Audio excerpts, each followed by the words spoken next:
안녕하세요. 뚝딱이 피부의 물리치료사 박수열입니다. 오늘은 어깨 관절과 관련해서 우리가 SSMP라고 하는 것을 알아보도록 하겠습니다. 풀 네임으로는 Shoulder Symptom Modification Procedure 이라고 해서 제레미 루이스 선생님께서 얘기하신 내용입니다. 먼저 이 SSMP는 환자 중심적으로 테스트를 하는 방법입니다. 이 환자 중심적이라고 하는 말이 무슨 말이냐면, 예를 들어 어떤 분이 이렇게 팔을 들 때 아프다라고 하면은 우리가 어떤 방법을 적용을 하고 그 방법을 적용해서 똑같은 동작을 했었을 때 통증이 줄었는지 또는 통증이 아예 없어졌는지 이런 점들을 확인한다고 생각을 해주시면 됩니다. 이런 SSMP라는 방법으로 환자분들한테 움직일 수 있다라는 자신감을 심어줄 수가 있고요. 그와 더불어서 그 환자분들에게 홈 엑서사이즈와 같은 것들을 가이드를 해줄 수도 있습니다. 그러면은 방법들에는 어떤 것들이 있는지 한번 알아보도록 하겠습니다. 자, 그러면 SSMP의 첫 번째 방법을 알려드리도록 하겠습니다. 레버 안에 변화를 주는 겁니다. 그래서 환자분이 팔을 올릴 때 통증이 있었다라고 하면은 이때 이 레버의 변화를 줄 수 있게끔 팔꿈치를 구부리고 그 동작을 그대로 실행을 하게 합니다. 그래서 이 환자분의 통증의 변화를 관찰한다고 생각해 주시면 됩니다. 자, 다음은 두 번째 방법입니다. 두 번째 방법은 집에 있는 아무 공이나 이용을 하셔도 좋습니다. 집에 있는 테니스공이나 골프공 아니면은 다른 이런 운동을 할 때 사용하는 공들을 사용을 하시면 되고요. 방법적으로는 이 공을 꽉 쥐어주기만 하면 됩니다. 그래서 공을 꽉 쥔 상태에서 아팠던 팔을 동작을 진행을 해줍니다. 이때 통증들의 변화를 확인을 할 수가 있고요. 또는 반대팔로 공을 꽉 쥐어준 상태에서 통증이 있던 팔을 움직여서 통증의 변화를 확인을 할 수도 있습니다.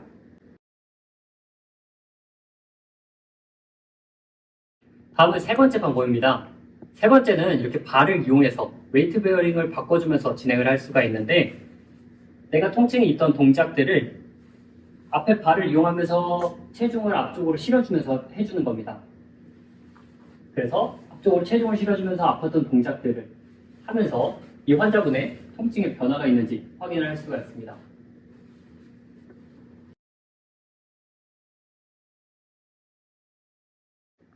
자, 다음은 네 번째 방법입니다. 네 번째 방법은 이런 스텝박스를 이용할 수가 있습니다. 그래서 이 스텝박스를 이용해서 팔을 올려주면서 그대로 스텝박스에 올라가줍니다. 그러면서 변화를 관찰할 수가 있습니다.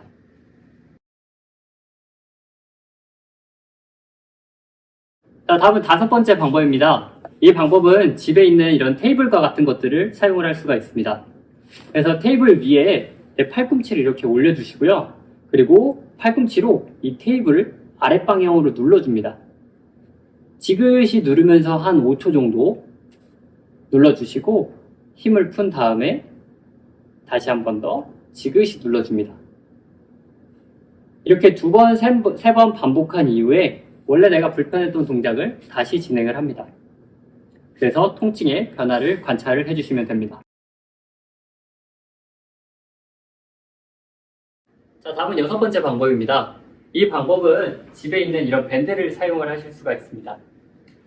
천장이나 아니면은 이제 문고리와 같이 이렇게 밴드를 고정할 수 있는 곳에 밴드를 묶어주시고, 그 다음에 내가 아팠던 동작이 팔을 올리는 동작이라고 한다면 아프기 직전까지 팔을 올려줍니다.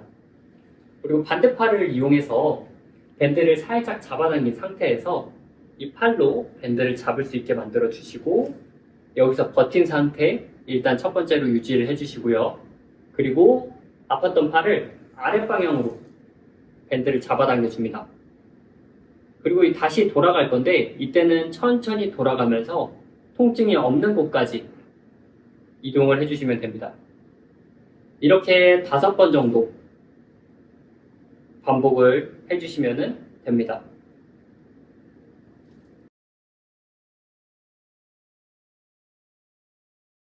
자, 다음은 일곱 번째 방법입니다. 일곱 번째 방법은 마찬가지로 이런 밴드를 사용할 수가 있는데 집 문틈 사이나 아니면 문고리에 이렇게 밴드를 단단하게 고정시켜 주시면 됩니다.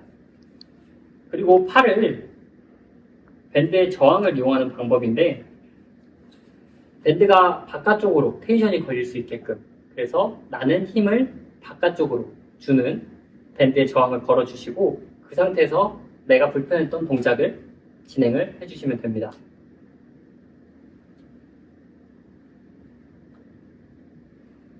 그리고 8번째는 바로 방향만 바꿔주시면 되는데 똑같이 밴드를 잡아당겨 주지만은 이 밴드의 저항이 내 몸의 안쪽으로 걸릴 수 있게 만들어 주시고 똑같이 불편했던 동작을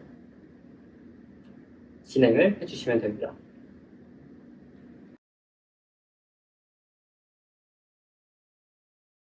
자, 다음은 9번째 방법입니다. 이런 밴드를 문고리에 걸려져 있는 상태에서 진행을 할 수가 있는데 이 밴드의 저항을 앞에서 뒤쪽으로 갈 수 있게끔 걸어주시면 됩니다. 그리고 그 상태에서 내 이 위팔뼈 머리 부분이라고 하는 곳에 밴드를 걸어주시고 내 몸이 살짝 이동해서 밴드 저항이 뒤쪽으로 걸릴 수 있게 만들어주시면 됩니다. 그리고 그 상태에서 내가 불편했던 동작을 진행을 하면서 내 가지고 있던 통증의 변화를 관찰을 해주시면 됩니다. 마지막 10번째로는 방향을 바꿔주시면 되는데 똑같이 어깨, 위팔뼈, 머리의 부분에 이런 밴드를 걸어주시고 이번에는 앞쪽으로 저항이 걸릴 수 있게끔 밴드를 만들어줍니다. 그리고 이 밴드가 빠지지 않게 유지를 하면서 원래 불편했던 동작을 다시 진행을 해주시면 됩니다. 이렇게 5번 정도 반복을 한 뒤에 원래 불편했던 동작을 밴드 없이 진행을 했었을 때 통증들의 감소가 있는지 확인을 해주시면 되겠습니다.